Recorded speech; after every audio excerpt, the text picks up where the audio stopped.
Welcome, welcome, welcome. This is John Van Lunen, and you are listening to Treasures of the Outer Banks, episode 17. In this episode, I had the opportunity to sit down with my friend, Audra Krieg. Like a lot of us on the Outer Banks, she wears many hats. One, she is an author. She wrote The Parker House, which is a children's mystery, and she is also co-owner of 12th Street Portraits, which is a family photography company based out of Kerala, taking summer photographs of families on the Outer Banks typically. And she is also the owner of Outer Banks Mom, which is a website educating and informing mothers and family members and people what to do, where to go, what to see on the Outer Banks. So we had a great opportunity to sit down. I should make one small correction before you get started, and that is at the very beginning here, I say that Art's Place is in Nag's Head. I don't know why I said that. I guess because my old company's in Nag's Head, and sometimes I just default to Nag's Head a lot. It's in Kitty Hawk. It's right around milepost 3.5 or so. And so it is right next door to Winks. So sorry to get people lost trying to find Arts down in Nag's Head. It's not in Nag's Head. It's in Kitty Hawk. Anyway, I think we had a great time sitting down. I think you'll like this podcast, so sit back and enjoy.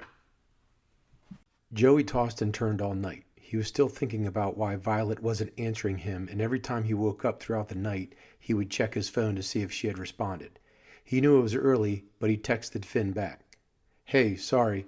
Want to get breakfast? I'll meet you at Arts in an hour and fill you in." Finn replied, and after Joey took Jet for a run around the neighborhood, he showered and hopped on his bike toward Arts. He'd been craving the Monte Cristo sandwich since the day Penelope and Mitch went missing. His stomach rumbled the entire way there.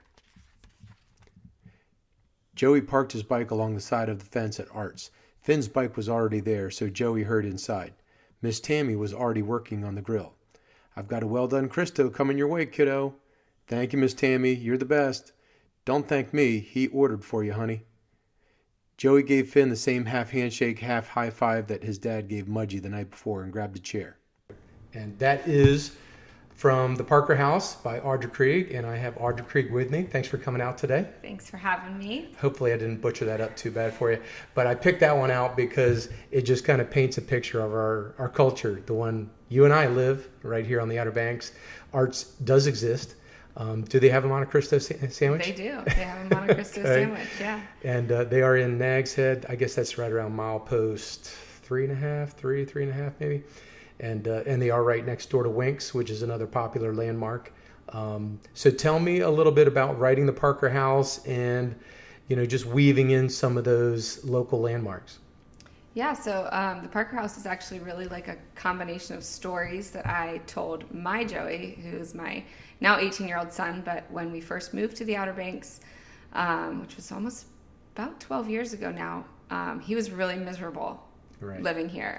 We had moved from Pittsburgh in a neighborhood where all the kids kind of live in very close quarters and they're always outside. And, we moved here and it's kind of like, well, where does everybody really live? We lived in a great neighborhood, but it wasn't crawling with kids, and he just really wasn't feeling it. And he was having trouble making friends, and every night was a struggle. And so this, kind of came about where I would just tell these stories about Joey on adventures throughout the Outer Banks, a lot of times in kayaks or crabbing or, spending time kind of in like our backwaters of the Sound and the canals and things like that. And I'd weave children who were in his class into these stories to kind of show him that, like, look, they are your friends. Go make friends with them. And that's pretty much how it came to be. In this book, The Parker House, Joey and Finn are really modeled after my Joey and a kid who became one of his best friends. Cool. So it's kind of near and dear to my heart for that reason. And is there some truth to him just hopping on his bike and riding down to Art's Place for breakfast? And stuff? Stuff? Yeah, I think that was a really hard thing as a parent on the Outer Banks. Like, hey, I'm just going to go to the beach and meet my friends. I'm like, no, you're 11. You can't go to the beach by yourself. That was like just such a normal thing for kids to just like hop on their bikes with a surfboard or a fishing pole and like they're out for the day. Right. That's just normal here, which is great. But, coming from a city. It's a very different normal. I was like, that can't be, that can't be right. You can't do that, Exactly. I know exactly what you mean, having raised 3 kids on the Outer Banks. So the nighttime stories, they started with Joey. Do they continue with the rest of your kids? Yeah, so our other three daughters, they love bedtime stories also. Their stories are more unicorns and rainbows and less, ghost stories in the woods. But yeah, I mean, they love a good bedtime story too, and love to be read to also. But I just really feel like there's like some connection in the stories that I get to tell my kids and make them, the star of the book. And, there's lots of books out there too now where you can buy them and, personalize them. Like, is that right? Eloise's Day Out, and it's about a little girl who looks just like your little girl, and you can personalize it and order it online. And because kids like to be the star of the show, they like to, be the one that the story's about. So right, very cool. Do you read? So now you have three kids, varying ages, three girls at home, I should say. Do you just have one sit down nighttime story, or do you have to give an individual story to each kid? Yeah, the nighttime routine in our house is a long one. Each child has their own room, their own, all of our girls. So they're 10, almost 6, and almost 3. And they are all different bedtimes. Yep. So they all get their own, routine, time with me and either a book or with their, my husband, Jason, like. Okay, so you do the individual stuff, and Dad does participate. Do you try to incorporate messages, or just strictly adventures, typically? So sometimes messages, kind of depends on what the girls are going through at this point. I think a lot of times with kids, like, bedtime is the key to the vault. You can pick them up from school and say, how was your day? And they say, good. What did you learn? Nothing. Right. But you lay them down in bed and you snuggle them up, and they're like, here's what you need to know. Here's everything. And whether it's a stall tactic for bedtime or it's really just like, okay, I've had time to process my day and here's what I need to discuss. Right. So I really try to like weave those kinds of things into bedtime stories. How could we have learned from that? How can we do better tomorrow? Simple things like that. I remember once when Joey was about maybe 5 or 6, he was in kindergarten. He took something from the art room, and it wasn't anything of value. It was a tiny little scrap of a magazine that other students had cut up for their project. But he saw this little scrap that had a Super Mario Brother on it, and he wanted this scrap. So he took it. He didn't have permission to take it, but he stuck it up his sleeve. And when he got home that afternoon, and he went to take off like a long sleeve shirt and put a t-shirt on for the day, this scrap fell out of his sleeve. And I asked him about it, and he said, oh, nothing, that's mine. It's just nothing. And by bedtime, it had become this giant guilt of like, I had this and I stole it. I saw it. I stole it. I had to have it, and it wasn't mine. And I made him, take it back the next day to the art teacher. And again, it's this tiny little scrap of magazine. It's nothing of value, but he took it without permission. It wasn't his. And like getting to weave things in to the Parker house like that. I mean, when you read the book, you'll read that, Violet stole something and she stuck it up her sleeve, and it wasn't of anything of value, but she wanted it. She was curious about it. And so she takes, an old newspaper is essentially what she takes. But, so, I think like kind of weaving things like that in that are lessons, is important to me. Right. And I had a thought while you were talking about, talking to kids, and something that I learned after my kids were too old to be put to bed was, when you're sitting around the kitchen table, ask them, instead of asking them how their day went, which is always fine, what'd you do, nothing, is what was the funniest thing that happened today? And it just it pulls out one specific event, and maybe they expand on that. And I don't know, I wish I'd learned that one a long time ago. Yeah, it makes them laugh. I like that. We're very competitive in the Krieg household, so we say who had the best day, and instantly everyone raises their hand like, oh, it was definitely me, and whether they had the best day or not, they are going to compete for the title of having. And that probably improves their storytelling skills. Yeah. Yes. I mean, sometimes it's like. Sometimes you got to pry it out of them. But I like that. The funniest thing that happened. I'm going to use that one tonight. Let's see. So do you have an author that you kind of model yourself after, or a storyteller? And if so, who would that be? So my late grandfather, when I was a kid, he was into photography, he was into woodworking, and he loved to write. And when he passed away, I was in high school, and he had a half-written novel. Wow. And my grandmother gave it to me, and just reading that and, seeing like his deep inner thoughts and like where his mind was going, but it's not complete. That really inspired me to, put pen to paper and get the stories out of my head and onto paper so that my kids someday might be able to share them with their own kids. Sure. So definitely my grandfather. And locally, I think Joseph Terrell, who passed away about a year ago, he is the author of the Harrison Weaver mysteries that all take place, locally. Did you say Harrison Weaver? Harrison Weaver mysteries, yeah. He did he write a whole bunch of books? Yeah, a whole bunch of books. And did he live here in Southern Shores? He lived in Southern Shores for a little while, and then he lived, a few miles away. Okay. After that. But yeah, and it's interesting. My mom lived in a neighborhood where he lived, and Wow. was able to introduce me to him. In Pittsburgh? No. Like 10 minutes away from here. Okay.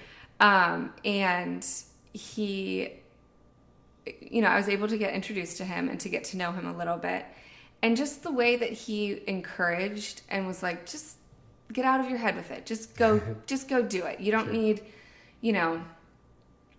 a $50,000 sign-on bonus. You don't need 1 million, people ready to read it. You just do it. Right. And see what happens. And he always was very encouraging, just as an author, but also just like as a creative person, and shared a lot of good stories. He would go to Paris annually to write, and now I go to Ocracoke, not as glamorous as Paris. That's your budget. Now I go to Ocracoke, all completely solo, which is amazing, every year, and I just take it as creative time to write or to like come up with new ideas. Do you have a system like get up, breakfast, walk, write, lunch break, right? So I am a night owl by nature. So my system is like stay up as late as humanly possible until you can't anymore. And that's how I operate on a daily basis. But I usually wake up in the morning and, I'll go to the beach or I'll visit town, grab a cup of coffee in Ocracoke, and then head back to wherever I'm staying. Last year I stayed at the castle, and it was amazing. But what's it called? The castle. It's like a little bed and breakfast. Okay. But I was one of the only ones there, and I don't know if you've ever been. I'm sorry. What time of year? It was in, let's see. What month? It was probably January. Okay. Yeah. So pretty quiet. Yes. So I was one of the only ones there. And if you've ever stayed in a bed and breakfast almost by yourself, like there might be somebody in a completely other room, gets a little creepy, which then also factor in that you're trying to write like local mystery ghost stories, right. Mine starts getting a little crazy. Yeah. I was like, wait, I think I should probably leave. Like, this is not right. I'm like here by Shining. myself. Who else is here? Yeah. Who's here with me? Like checking under the bed before I went to sleep. But.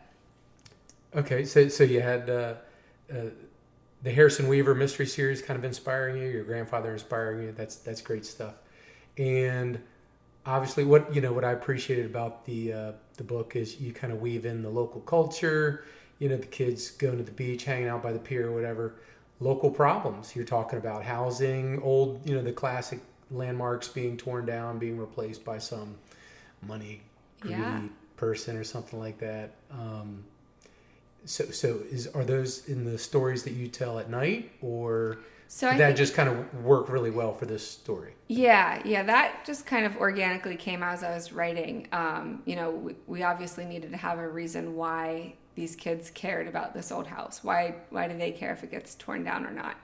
And I love that, Penelope comes in, and she's from out of town. And she's like, yeah, my dad's going to make so much money off of this. She doesn't see it. But by the end of the book, she is thrilled to know that it's, you know, going to end differently. Let's put it that way. Right. So, you know, I think that a lot of people, when you visit the Outer Banks, you can kind of see how it's a beautiful place and there's room for improvement, sure, but we don't need every improvement that people from out of town think that we need. And I think like kind of weaving a little bit of that in, because I don't know about you, but raising kids here, like we'll be driving down, you know, 158 and they're like, why are they cutting down all those trees? And I'm like, well, sounds like we're getting a sugar kingdom, you know, and they are miserable about it. They're like, no, but now those people are going to have a building behind their house. I'm like, yep, they are. And like, but we could see the ocean from here. And now we're not going to. Yeah. And, you know, they really do care about, you know, the landscape, the culture, the wildlife, all of it. The kids here really care. I don't remember caring about that stuff as a kid. Yeah, I'm like, cool, we're getting a new neighbor, you know? Now, if I was the kind of kid that played in the woods, and if they were going to tear down the woods and build development, I'd be bummed out about that. Yeah. But, we didn't have the commercialism like up front and center like you do around here. Yeah, where it's like next door to somebody's, you know, forever home. The previous podcast episode I had was Will Thorpe, and I told him before we started recording that I missed the old rundown.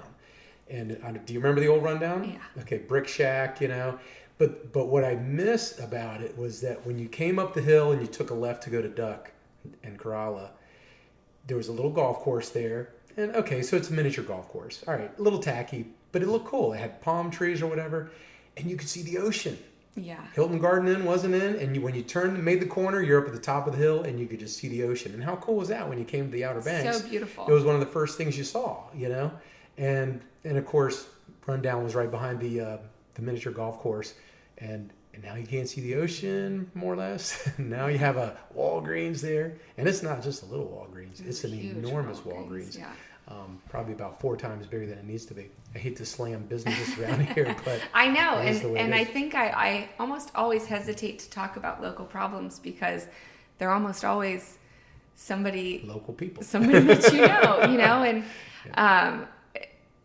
it's tough. Like you kind of want to be like, well, I'm having this problem with this business, and then it's like, wait, do you know anybody who owns this business before I start talking? So I mean, we have lots of great local business owners. Yeah. I'd say the majority of them are, but every once in a while you really question something. You're like, but you got to keep your mouth shut because it could be your neighbor's business and you wouldn't even know. I was reading an interview with a Hawaiian surfer, and they said in Hawaii, you don't want to flip the bird to somebody else that's driving down the road because there's a good chance you might know that person. Yeah. And I think the same thing on the Outer Banks. Like, you know, I need to be patient out here. Just there's a good chance I might know one of these people. Yep. So that's most of the book. I didn't want to turn this into a book club kind of meeting where we break down the entire book, but it's a fantastic book for young people. If you know the Outer Banks, you'll love it. If you don't know the Outer Banks, I think it's still a great story. It's just a fun story about a kid and his adventures living at the beach. And I can vouch and say that a lot of these things do kind of happen. You might not find a haunted house with secret passages, but there's a lot of things that you'll find on this beach. And so there are plans to write a couple more books. You have started these books, but as I can vouch as a parent of 3, that when you have a family and you're chasing kids around, your free time gets gobbled up pretty quickly. So those next editions might be a while in the making. Well, I'm hoping like within the year. I think, we were talking earlier about COVID and how that just really slowed everything down. I feel like just our general routine of like, when does mom work? It really changed. And, some changes for the better, some not so much. But of course, the 2 books that I had coming directly after the Parker House, Lighthouse Cove and Island Campout, they were ready to go. And then, COVID happened and banned books happened and all sorts of different things happened. And I just really got in my head. And I'm going to work on getting out of that creative rut. But yes, they are coming. Okay. We'll dust them off. Yes, dust them off. And... Excellent. Can't wait. If somebody wants to buy your book, what's a good place to get it? So locally, we've got it at locally we have it at the Currituck Lighthouse Bookstore, gift shop, Duck's Cottage, Downtown Books, and it's on Amazon. And you can hit outerbanksmom.com and find it there. Excellent. And I'm pretty sure I got mine from Amazon just because I'm lazy, but I'm making a better effort to go into the local places and supporting those guys as well, because I think they do a great job. Yeah, our Downtown Books and Duck's Cottage is like just so valuable to this community. Yeah. I mean, even again, not to keep going back to COVID, but during COVID, they were like, "Let us know which books you want, and we will bundle them up and drop them off." Like we want you to have books during this time, and I just think that was really cool the way that they step up for the community. Nice. So let's switch gears a little bit. Tell me about OBX Mom. So Outer Banks Mom was kind of born as a way to connect with my family, who when we moved here, they were all kind of like, wait a minute, you just quit life and moved to the beach with, a 7-year-old, which is sort of what we did. We just kind of, my husband and I, Jason, we were born and raised in Pittsburgh, high school sweethearts. And then we just didn't want to live there anymore. And so we just decided, like, hey, we love the Outer Banks, let's move there. So we moved down here with one job between the two of us, just to kind of see if we could make it work. And we've made it work. But I think in the beginning there, everybody that who's still living like this very status quo life, like never stepped outside of their comfort zone, was like, what in the world are you doing? Right. Are you a barefoot hippie that just quit life and stays on the beach all day? And as it turns out, I was trying to show like, no, that's not what I'm doing. And as it turns out, that's kind of what we do. But, we have a good time with it. We share like beach adventures. We share little secrets like, why is the sand black on the Outer Banks right now? And, I'm trying to think of different, like the mermaids necklaces that have the little baby conch shells inside of them. Things like that people are like, oh, I've seen that 100 times on the Outer Banks, but had no idea why or what it is. We kind of just share that in a kid-friendly way. Share restaurants that we love and, businesses that we love. But yeah, that's really what Outer Banks Mom started as, and kind of organically grew into this thing that other people were following, not just people that I knew personally, but, was being found. And then when the television show The Outer Banks came out, it was kind of funny, like how quickly my blog grew. And the views would go from like maybe 1,000 a day to like 80,000 a day. And I was like, oh, what do we do with that? Like, we should figure out what to do with that. I don't know what to do with that, but somebody should figure that out. But it's just fun. It's really nice to just be a connection to people who don't get to spend every single day here, maybe work really, really hard to spend 1 week, a year here. And I get to kind of share with them what Duck looks like in the wintertime when it's decorated for Christmas and, little things like that. So Sure. Very cool. So that's just another little side hustle you got. But your primary hustle is photography. Family photography, sessions on the beach typically. Yep. So I have co-owned 12th Street Portraits for the last 12 years. And we are based in Kerala, which is the northern part of the Outer Banks, and absolutely love working there. We have clients that we've captured their family photos for 12 years consistently, and just watched their kids grow. Do you have a studio up there or no? We had a studio for a little while in Timbuktu, and then it just really became more of like something we had to be at, and it was just taken away from family time and things like that. So we did dissolve that, but we stay really busy in the summertime. Like pretty much April to the end of September, we are hitting the ground running and don't come up for air until like September, October, which is... How many sessions a day do you do in the summertime? So it really depends, on our staff and that kind of thing. But typically, I personally do about 9 to 12 sessions per day. And we have kind of mastered the art of the mini session. So a 30-minute session on the beach is a lot of time for photos when you know what you're doing and you've done it a million times. Certainly you could fill an hour, you could fill 2. I know a lot of photographers who love like a longer session, but Katie, my business partner, and I have just really gotten good at these mini sessions. And so that is pretty much our favorite thing to offer. We do offer longer things, we do weddings, all that good stuff, but the art of the mini session is really, really important, especially when you're on vacation. You don't want to spend all this vacation time getting your family photos taken. You don't want to go back to the studio and pick out the prints and, use your vacation money on buying a canvas. It's really more of like you're in and out,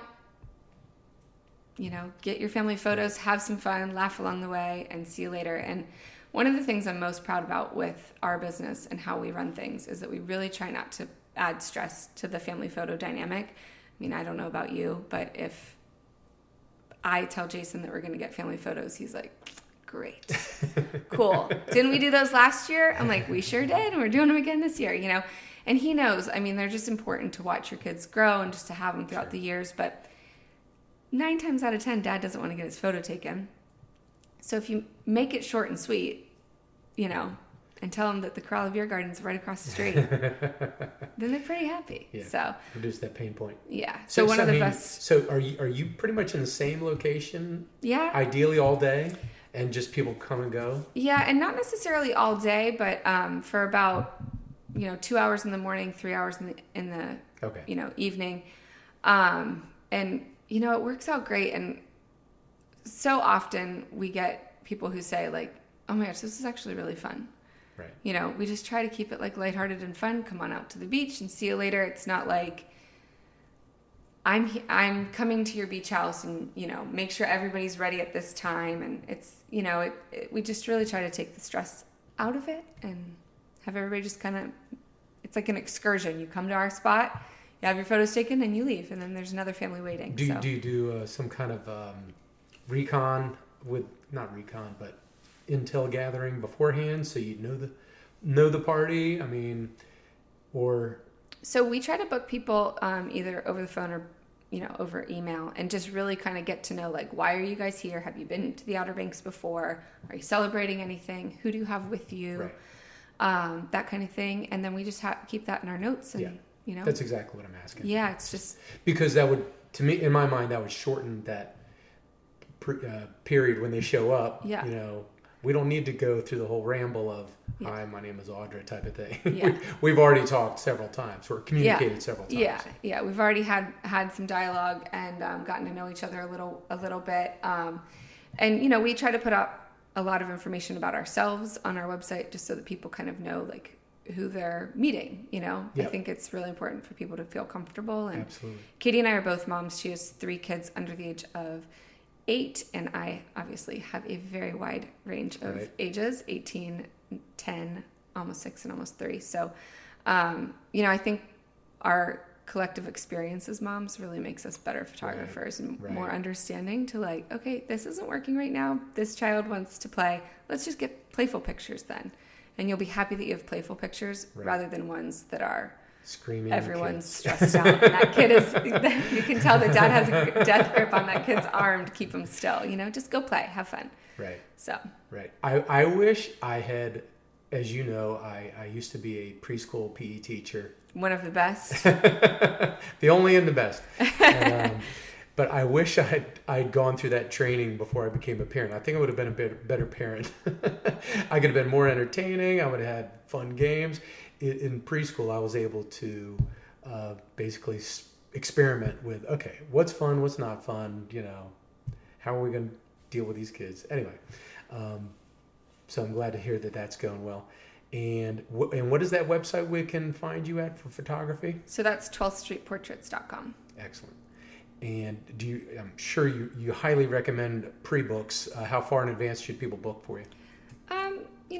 We definitely recommend the pre-books. That's actually one of the reasons why we kind of nixed the studio in the end, as people were coming in the same day saying like, hey, can I get pictures tomorrow? Or, and by that point we were already booked. So I'd say like usually about a month out is a safe bet. Right. But always call. There's, you never know. There might be a cancellation. Right. Is sunset like a peak time? Do they pay more to get their pictures at sunset? Nope, you don't pay more. I just gave you an idea for a business plan. Wait a minute. I'm going to call Katie real quick. So it's the same, whether it's sunrise, sunset, if you want 9 a.m., that's when your kids are happy. You'll kind of get glittery water at 9 a.m. on the beach, or in the evening, you'll get that golden hour where it's just like that gold glow that everybody wants. Yeah. Excellent. Okay. So that's pretty much just first come, first serve for that. Yeah. Got it. Okay. Anything else you want to push? Do you want to talk about your latest venture, or is that deep secret right now? No, we can touch on that. So one of the coolest things about having Outer Banks Mom is the connection that I get to make to people on Instagram. And Instagram has given me a pretty big audience where I have about 17,000 followers, but really my reach hits about 50,000 people a day. Wow. Whether they choose to follow or not. Right. They do see, what I post. That's just the way Instagram works now. And so with that, I've just kind of been like toying with the idea of like, like everybody in the world, how can I make money off of this, right? And one of the things that I have always thought was kind of interesting is that my dad, when I was a kid, was making his own wine. And I'm not a wine drinker, but I do like a hard seltzer every now and again. Right. And so I thought, what if I could make my own hard seltzer? Because I knew it was made with more of a champagne yeast or a nutrient grain alcohol. So my husband and I are launching Outer Banks Hard Seltzer, at the beginning of next year. And that is the name? That is the name, Outer Banks Hard Seltzer. It's trademarked and everything. So, but we are really excited about it. And just like kind of coming up with a new brand and working together with my husband, who is not to knock him, but he's just not a creative person. He's very, very analytical. He is a finance director. He is, we're right brain, left brain. Yep. And it's been really cool to get to create something with him and work on a project with him. Yeah, he's the business plan, and you're everything else. You're the artistic. Yeah, and, we've just had fun, like kind of coming up with which flavors we wanted and taste testing and things like that. Of course, the taste testing is the hardest part of the job, Right. But we're having a really good time with it, and I think it's going to be great and well received, because who doesn't like a local beverage? That's right. And are you thinking distribution in stores or bars or both, or do you have anything set up yet? Yeah, so we are going to be in stores first. Kind of chatting a little bit with Vuzik Fest, hoping to get in with them a little bit this year. I'm sorry, who?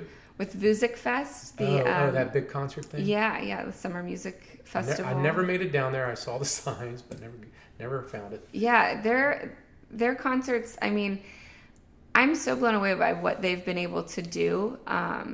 Actually, Brad and Rebecca would be great on this podcast. Wait, who?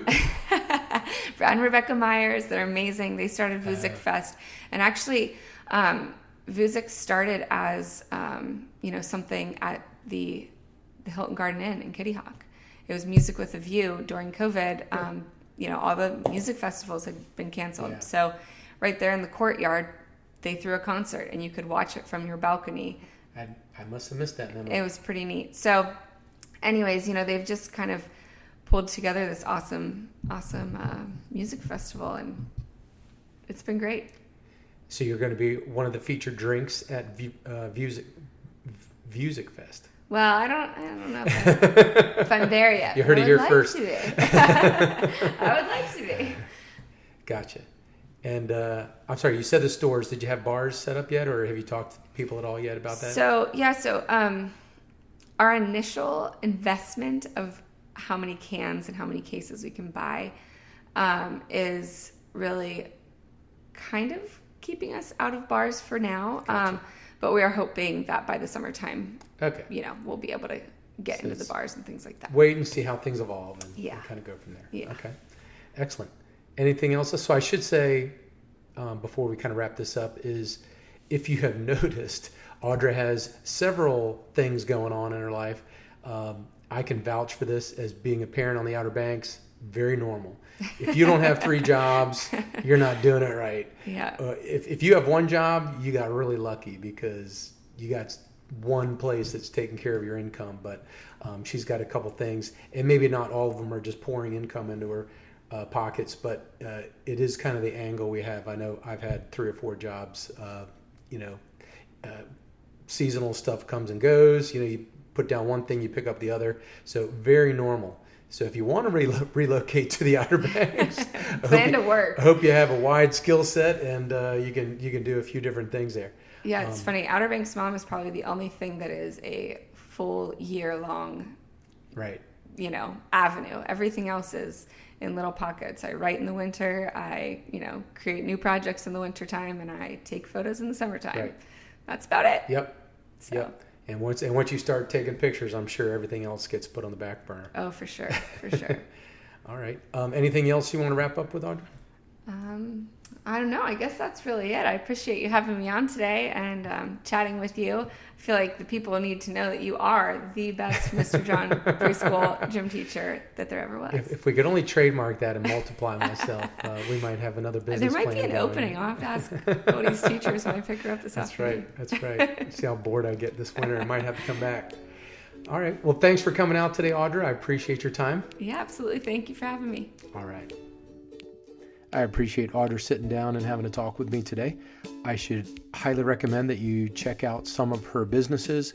Remember, she is Outer Banks Mom. She also has a huge Instagram account, Outer Banks Mom. Check it out. She also does 12th Street Portraits. Check out that website. And of course, you can find the Parker House book either online at Amazon or her website, Outer Banks Mom, or you can pick it up at one of our local stores. This week's call to action is leave a review or rating of the podcast episode. Hopefully you enjoyed it. If you didn't enjoy it, you can form a single file line behind my wife and kids. You definitely won't be alone there. Also, please tell a friend about Treasures of the Outer Banks. Check it out. And while you're there, sign up for our weekly emails. We'll send you a weekly email. Hopefully we won't overload your mailbox with a bunch of crap, and you can sit down and enjoy some of the things that we're experiencing on the Outer Banks. Anyway, hope you enjoyed this episode, and until next time, make it a good one.